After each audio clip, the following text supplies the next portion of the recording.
Thank you, Ben. Thank you, everybody, for being here. Thank you, Jeff and Angela. Before I get started, a little housekeeping. Would any undercover agents in the audience please raise your hands? Yeah? Oh, I see, yeah, you with the short hair and the khakis. Yes, okay. Just remember, there aren't any enemies, only friends we haven't converted yet. Now, before I get started, I got a shout out to NVIDIA Magnus, who made this a national day of action. He is at a rally in Washington, D.C. today, and people all over the country are coming behind this message, end the damn wars. Now, it might feel a little awkward, right? Because PanVidya planned this from more than a few weeks before Joe Biden pretended to end the global war on terror. Is that a better way of describing it than he would say ending the war in Afghanistan?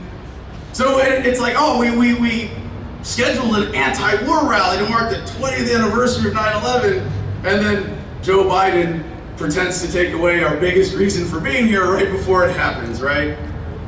And I'm like, wait a second. Angela and Jeff, in their speeches, decided to connect the global war on terror with the war on COVID. Jeez, I wasn't the only one who made that connection? Shit. I feel so unoriginal now.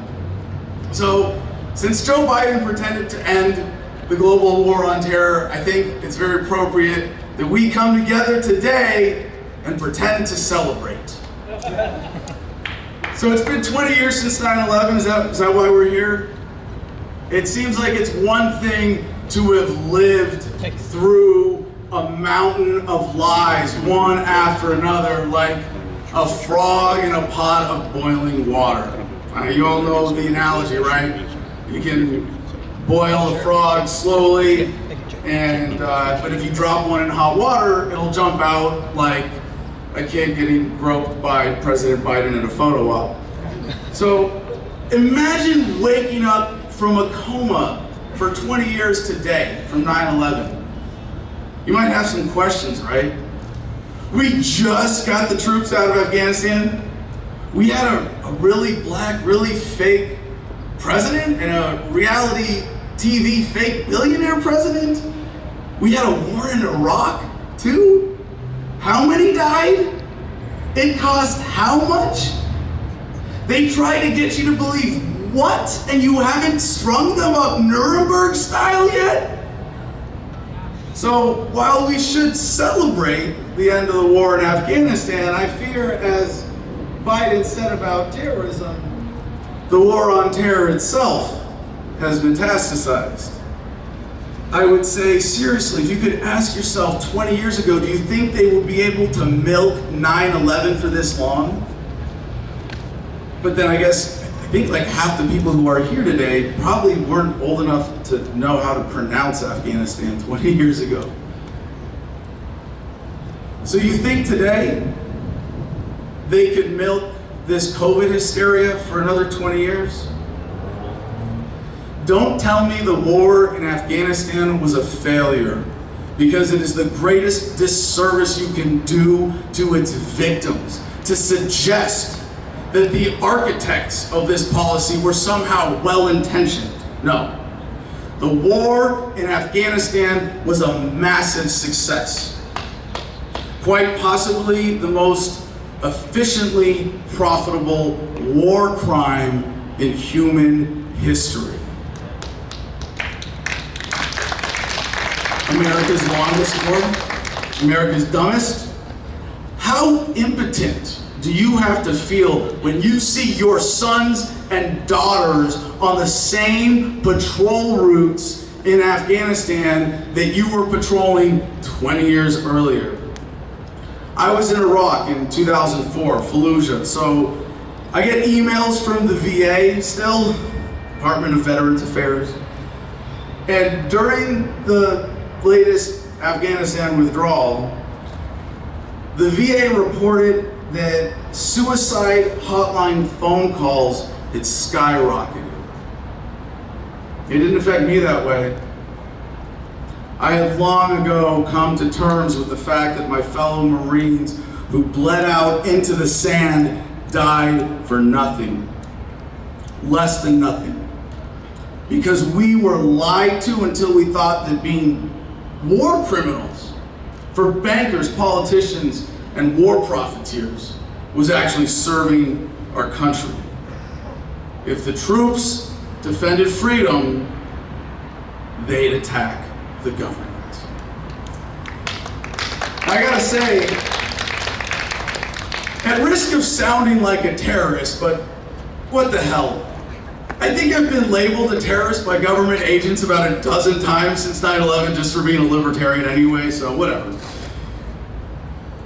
I'm totally sympathetic to the Taliban right now. And not just for their awesome beards. They're the rebels who just beat the Empire. Haven't y'all seen Star Wars? I'm talking to a libertarian crowd partially, right? I guess y'all seen Star Wars. Remember Star Wars? The rebels are the good guys, and the Empire, they're the bad guys. If I wasn't so horrified by the potential of propaganda, it would be fun to watch the mainstream media demonize the Taliban right now. Y'all heard about the story of the guy hanging from the helicopter, right? Did everybody see that one?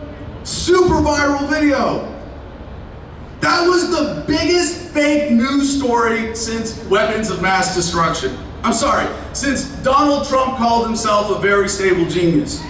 It turns out the guy hanging from the helicopter was hanging from a harness, not a noose. You know what he was doing? He was trying to fly a flag, to mount a flag on an antenna pole to celebrate the Taliban victory. Why? To celebrate the end of the war. Which means that all of you, by virtue of being here today, have more in common with that guy hanging from the helicopter than you do with any of those assholes in DC pretending to represent you.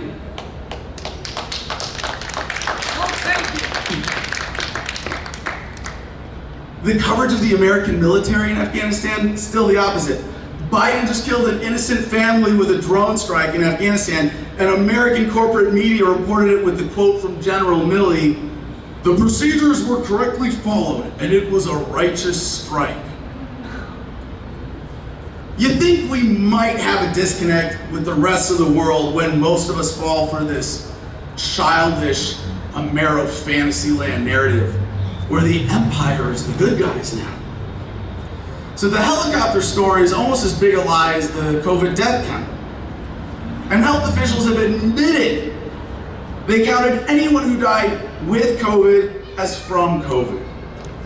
So, did you guys hear about the skydiver whose parachute didn't open? It was a big tragedy. But fortunately, he died from COVID right before he hit the ground. Just like the COVID deaths whose contributing factors were things like gunshot wounds to the head, falling off a motorcycle, or, you know, being your typical bootlicking, obedient, obese American. Which makes me think, maybe that's what's really behind the mask mandates. Maybe government really does care about your health, and they just couldn't figure out a way to stop Americans who got fat following the old food pyramid advice to stop eating. At least, you know, the ones who are really gullible will burn some calories doing the up and down mask thing. Oh my God, how gullible do you have to be? Yeah, if you're standing up, COVID's gonna get you, but if you sit down, if you're at a table, oh yeah, it's just gonna go right over your head. So another lesson we gotta learn from the Taliban right now. Joe Biden was wrong. We don't need tanks and F-15s to defeat the US government, do we? It might take just mountains, yeah. Don't worry, we got some mountains here. You've seen Red Dawn, right? It might take 20 years, but if we set our minds to it, and if Allah is on our side, and if the US government is as effective in Alabama as it was in Afghanistan, someday we too can drive the U.S. empire out of America. They're going to start calling us the American Taliban anyway. We might as well get out in front of it. So what if government by coercion as a global phenomenon is reaching its final phase now, rule by fear? What if 9/11 was merely the entry wound for a new parasite? What if giving up the overt wars in Iraq and Afghanistan was just so that this parasite could burrow deeper into our psyches with fear? What if all it takes ultimately to defeat this fear is love? 20 years. Does anybody feel safer now that the Taliban has been replaced with the Taliban? Biden didn't shrink government after ending the war. He made excuses to keep the surveillance state and the police state and the military-industrial congressional complex going stronger than ever. To quote a former California governor, Ronald Reagan said, "No government ever voluntarily reduces its size. Government programs once launched never disappear. Actually, a government bureau is the nearest thing to eternal life we'll ever see on earth." To quote another, hopefully soon-to-be former California governor, Gavin Newsom said, "If you donate to my campaign, I'll give you multi-million-dollar no-bid contracts for PPE." Well, he didn't use those exact words, obviously. He said that with his actions. If only everyone understood the Newsom-Pelosi connection and the significance of the French Laundry incident, California would be in open revolt by now. Anybody else here want to see the recall send Newsom packing? Yeah?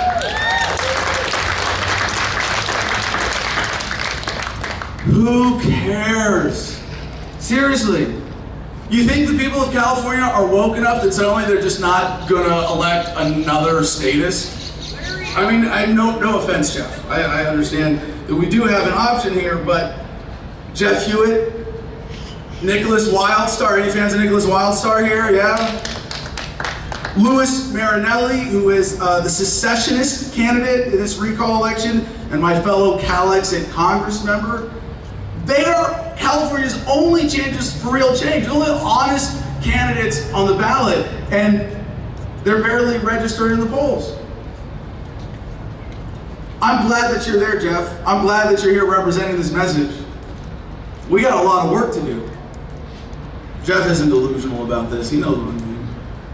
But I gotta be clear, right, talking about partisan stuff, that I'm not some duopoly hack. I see the old parties as red-flavored socialism versus blue-flavored socialism. Is that being too nice?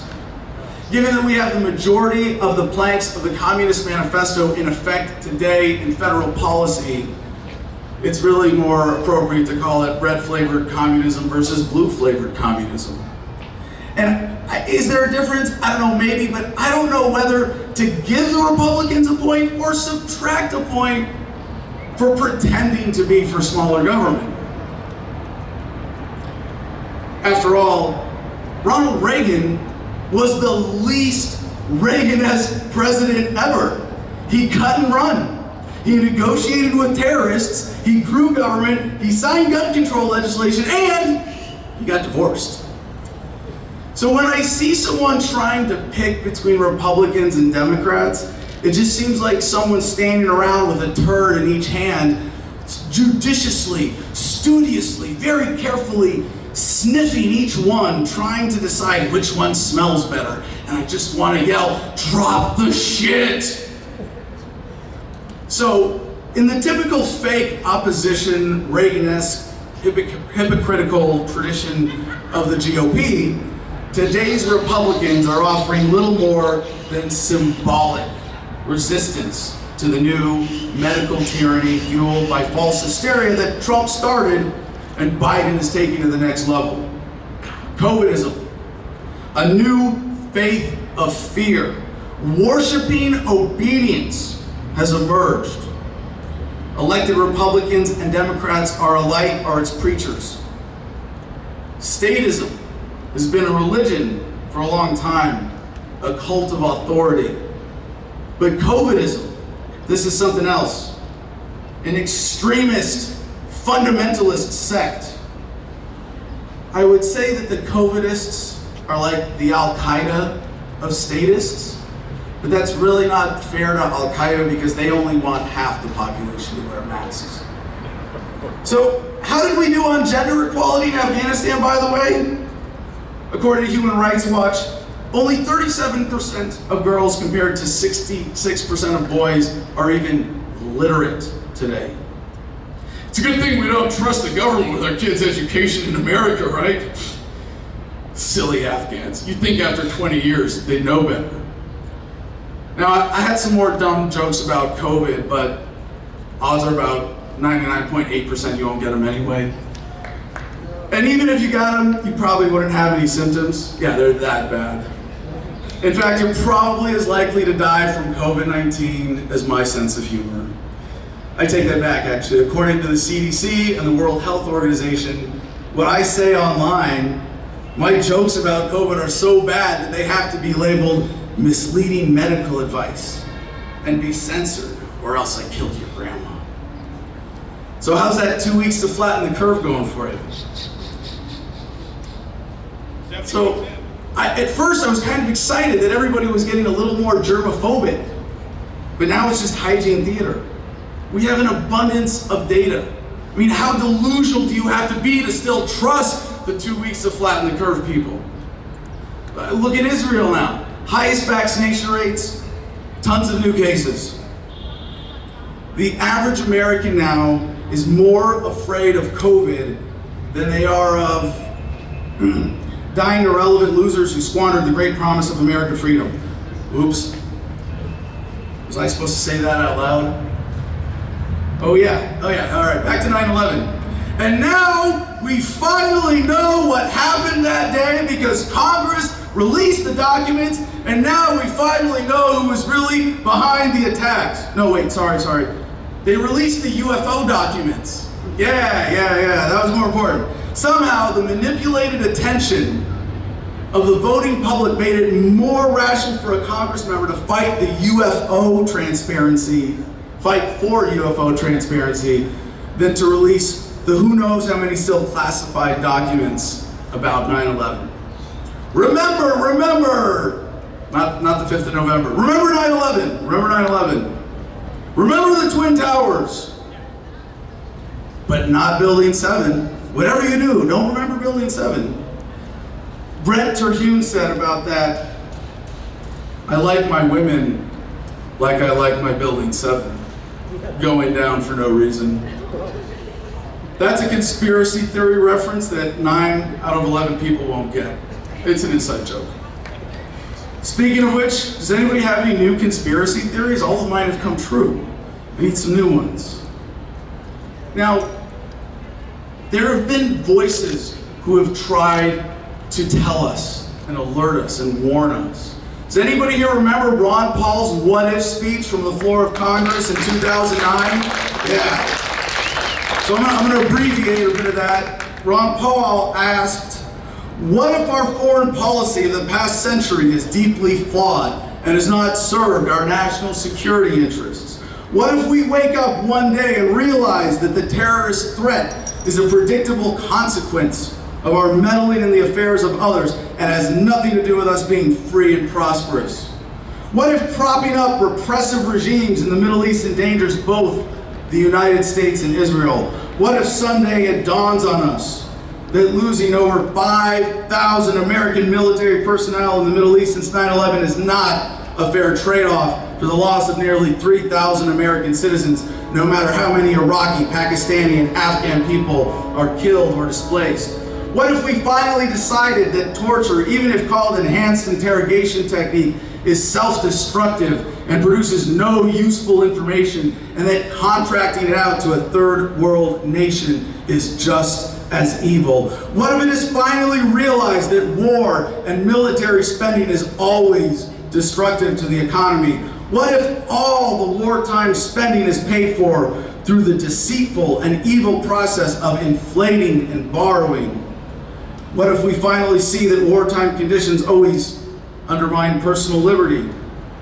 What if the American people woke up and understood the official reasons for going to war are almost always based on lies and promoted by war propaganda in order to serve special interests? What if diplomacy is found to be superior to bombs and bribes in protecting America? What happens if my concerns are completely unfounded? Nothing.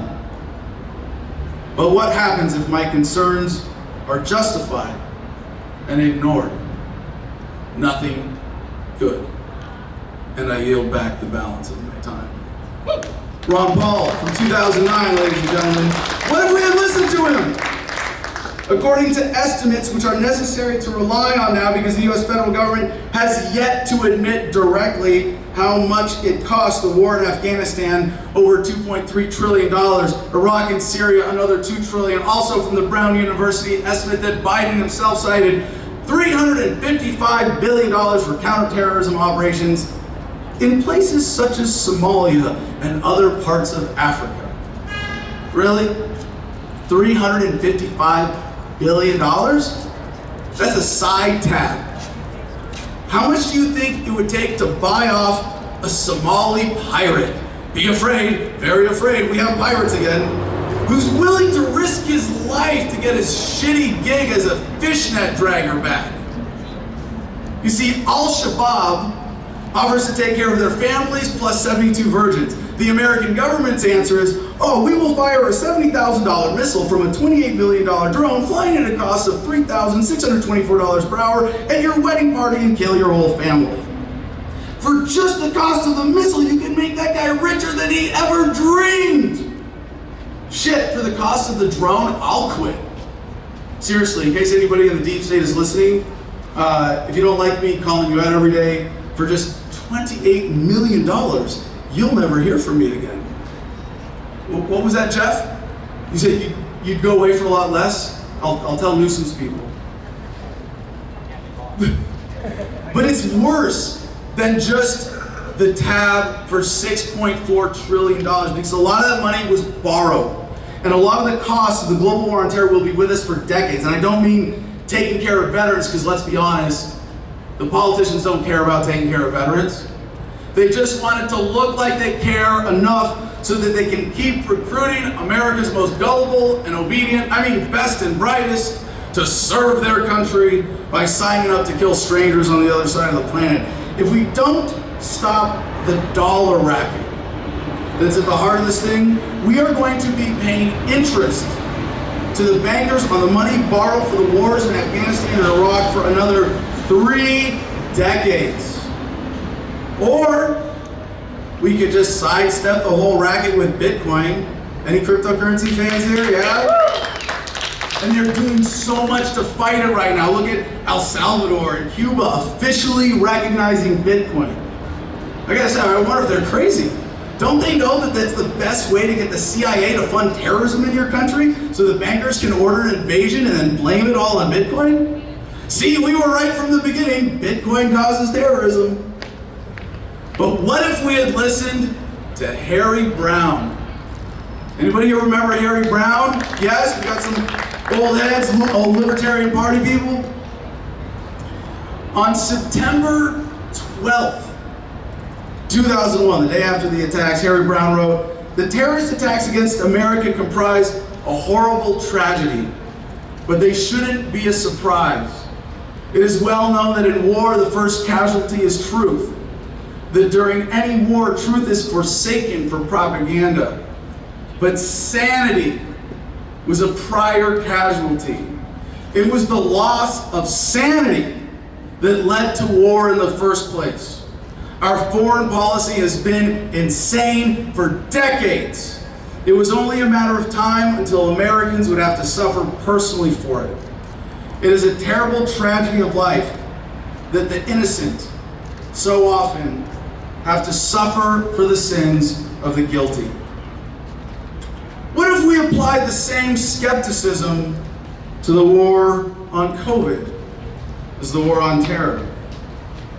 What if the threat from COVID was exaggerated from the beginning? What if it wasn't appropriate to count cause of death as COVID if someone died with it instead of from it? Because if we did this for everything, we would have way more statistical deaths than actual deaths. What if the only reason to censor doctors, or anyone really, is because your position can't stand up to scrutiny? What if the people who determined policy regarding COVID were government officials who knew they would never be held accountable for the side effects of their policies? What if the definition of the word vaccine itself was changed in order to include a new type of medication that would make you dependent on ever-recurring booster shots? What if the pharmaceutical companies making the COVID vaccine secured their own version of qualified immunity so they couldn't get sued for side effects because they knew that despite their massive payoffs, they might lose money if actually held accountable?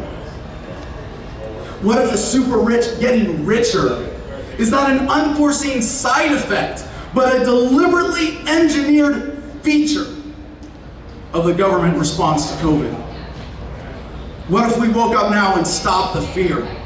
What if we stopped falling for their bullshit? What if we met their fear with our love? What if our skepticism of COVID policy is nothing more than the rantings of paranoid, tinfoil hat wearing theorists is completely unfounded? Well, we're still funnier than you humorless asshats in the corporate press. What if our skepticism is justified even in the slightest and ignored or censored and shadow banned into irrelevance? Well, just look around you. We'll stop saying "I told you so" eventually. What if we had listened to Henry David Thoreau when he said, "There are 1,000 hacking at the branches of evil to one who is striking the root"? Have you all noticed that Babylon is crumbling? You see it? Do you feel that here in California? You feel that here in Sacramento? I hate to admit it, but I go to my local Burger King for an Impossible Whopper every now and then. Anybody else you want to admit to go into fast food? Yeah? Okay, so last time I went to Burger King, you know what I saw on the counter? There was a sign that said, "They're out of Whopper meat. Can't serve Whoppers." You're telling me that you can't get a Whopper at Burger King somewhere in America right now because of COVID? All right, the experiment has failed. Pack it up, boys. Someone call the Queen, tell her we want back in the British Empire. That's it. America's done. But wait, and this isn't a joke. There are McDonald's in England right now where, because of supply chain shortages, they're not even serving milkshakes. And I know that's a small thing to complain about. In California, what do we see popping up now? Biden bills, tent cities. Jeez, they're just getting bigger. I'll bet when you drive past one of these sprawling testimonies to human desperation, you're thinking, well, geez, I'm really glad they banned plastic straws in California. Which reminds me of my other favorite quote from Gavin Newsom that I made up recently. "Suck it, Californians, just make sure to use one of these crappy paper straws." Babylon is crumbling. You can feel it. Maybe in big chunks soon. Don't let any land on your head. They don't want you to know how big a deal it is right now with unemployment that people don't want to work if they're forced to get vaccinated. Despite all the free pizza and donuts, and I'm not making that shit up either. Those were actual incentives we've seen offered for getting the vaccine. Oh, you care about my health, do this healthy thing. Pizza and donuts. Only about 54% of the US population is fully vaccinated right now, according to Google. That is, if you believe they wouldn't exaggerate that. Don't let them bully you into thinking that you are in the crazy minority. So why is it crumbling now? The assholes in BlackRock and Vanguard Holdings who own over half the corporate media and Big Pharma in America, they know what they are doing. They're getting their last licks in on a dying system. They know their days are numbered, and they're still laughing at us. They are laughing at how pathetic the people who fall for their racket are, and how impotent we who see what's going on are to stop them. Quote, "It has been said that when in the course of human events, an oppression so revolts its subjects, it becomes necessary to alter or abolish the means of that tyranny. Is it that time when our Bill of Rights is defiled every day? When our adventures abroad threaten our security at home? When the Federal Reserve keeps our free nation enslaved by debt? When the people of the world tremble under the thumb of American corporate imperialism?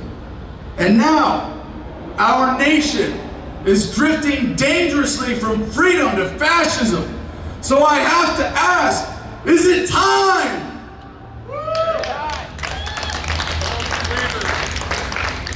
By the way, that was a quote from me. Yeah, I said that at the Ron Paul Revolution March in 2008. Was it time then or is it time now? How long have we been doing this? In reality, it was time a long time ago, but there are more of us now than ever before who realize it. I'm celebrated as an anti-war activist because I'm also a war criminal. I am a war criminal not only because I tortured Iraqis, but just because I deployed to Iraq as part of the criminal invading and occupying forces. Since then, first with Iraq Veterans Against the War, and now with Homefront Battle Buddies, I have sought penance, progress, and justice by doing everything I can to ensure that mine is the last generation of combat veterans the world ever knows.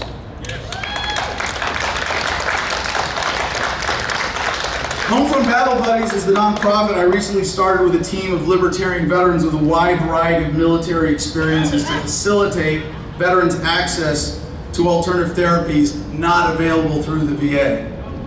I'm especially hopeful for the potential of cannabis to reverse the trend of veteran suicides, and psilocybin and MDMA to empower veterans to address the root causes of PTSD. But more importantly, for everybody to address the fear at the root of all the damn wars. So when I think of fearless anti-war activists, there might be none greater than the greatest himself, Muhammad Ali.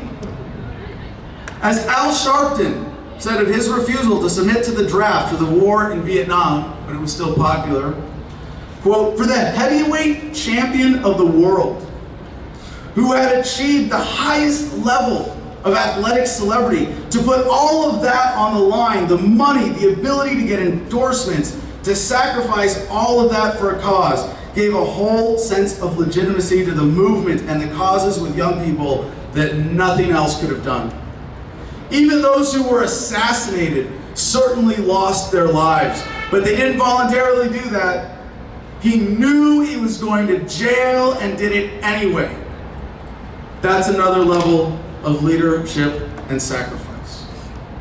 Muhammad Ali himself said, "Why should they ask me to put on a uniform and go 10,000 miles from home and drop bombs and bullets on brown people in Vietnam, while so-called Negro people in Louisville are treated like dogs and denied simple human rights?"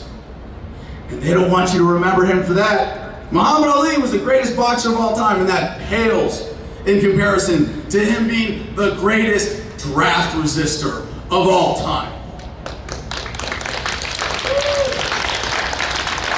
And that's what it's going to take. Muhammad Ali's size courage, not of violence, but of convictions.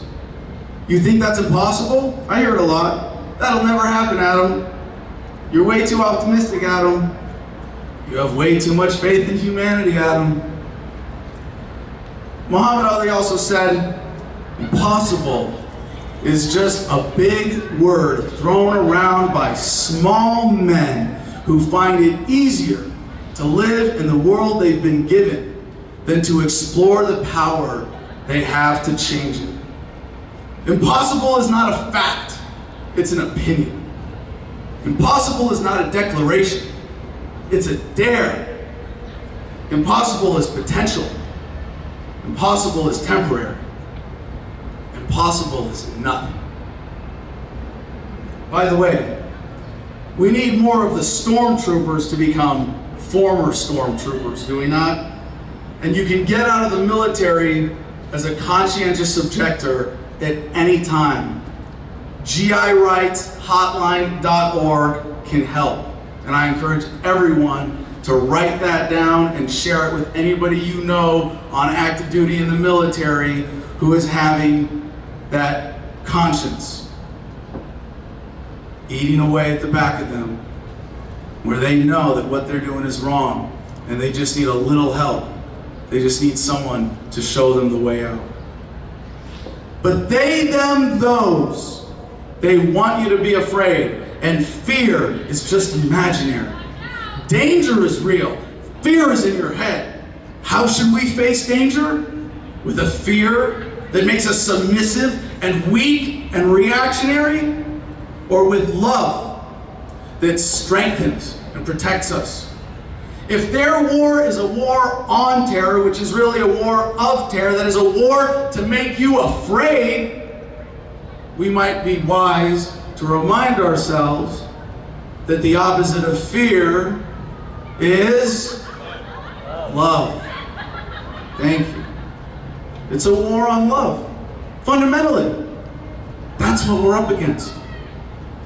Why is it so important to celebrate modern heroes of war resistance? Resistors like Aaron Wattada, Chelsea Manning, Reality Winner, so many others. Aside from the fact that declaring yourself a conscientious objector like Muhammad Ali is the right thing to do, eventually the guns of government will be turned on you too. I shouldn't have to remind you of the National Guard going house to house for gun confiscations after Katrina. They're going door to door right now, and they don't even need to point guns at you to get you to submit to a needle with a lot of expensive strings attached. When I think about what to do to resist fear, I think of the words of Mario Savio from Berkeley, 1964. There's a time when the operation of the machine becomes so odious, makes you so sick at heart that you can't take part. You can't even passively take part. And you've got to put your bodies upon the gears and upon the wheels, upon the levers, upon all the apparatus, and you've got to make it stop. And you've got to indicate to the people who run it, to the people who own it, that unless you're free, the machine will be prevented from working at all.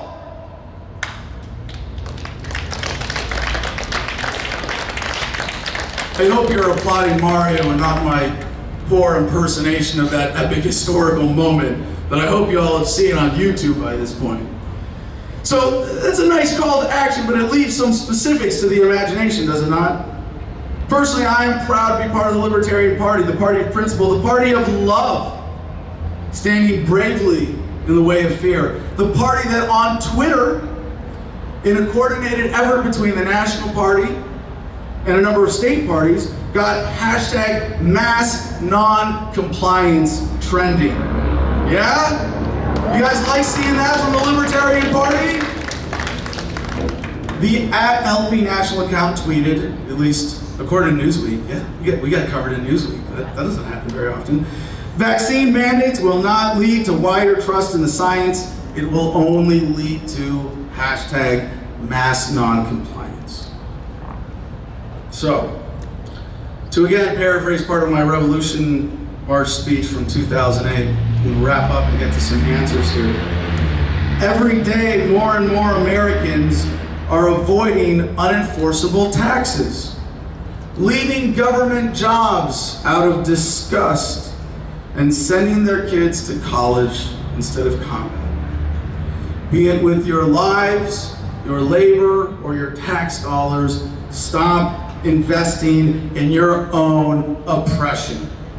Do not waste a single vote or a single dollar on the two-party system. Do not be content merely to grumble and march as they are using fear, force, and violence as weapons of oppression.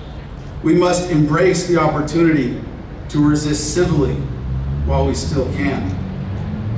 Take a look at the thoughtful, passionate people around you here today and throughout this country at similar events today, marking this grim anniversary. Do not leave here without meeting a new brother or sister in the struggle. Challenge our force-fed culture of unquestioning obedience and conformity.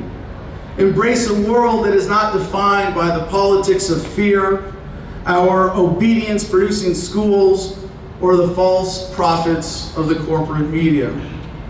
As we have been awakened, we must stir the sleeping masses. As the forces of oppression are diligent, so must we toil. As they are committed, we must surpass them. As they step up their efforts, we must rise up to defeat them as a unified movement. But united in what? Love? Come on, Adam, you goofy tree-hugging hippie. Seriously? That's all you got?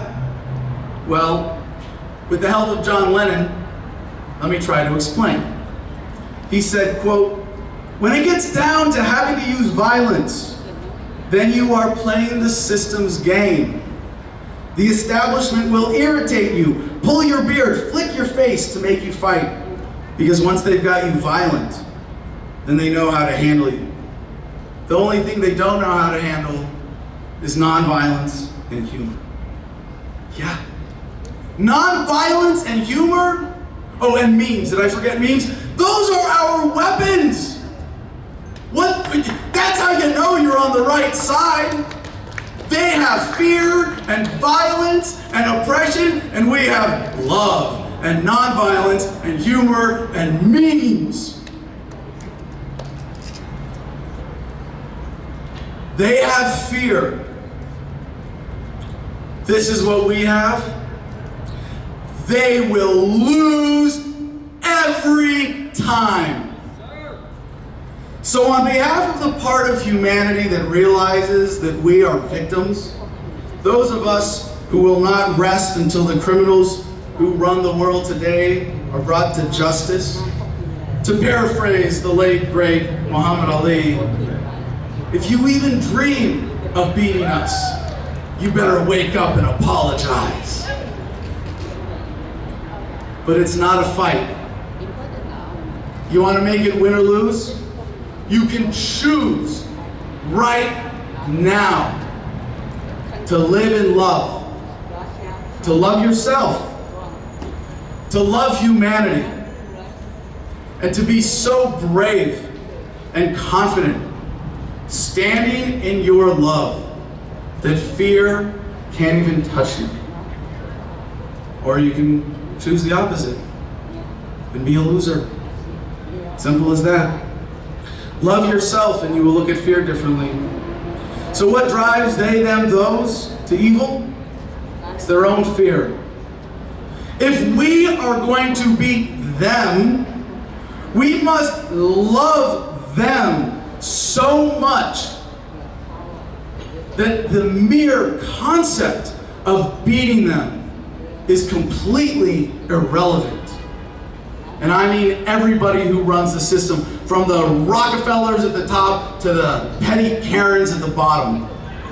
You want to end the wars? Yeah? All of them? This is what it's going to take.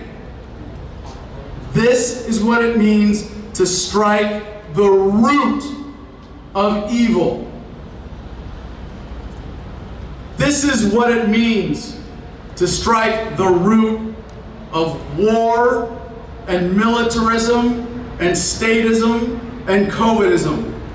When every last human on earth experiences the love we all need, we will all have the conscience to object, and finally end the damn wars. Thank you very much.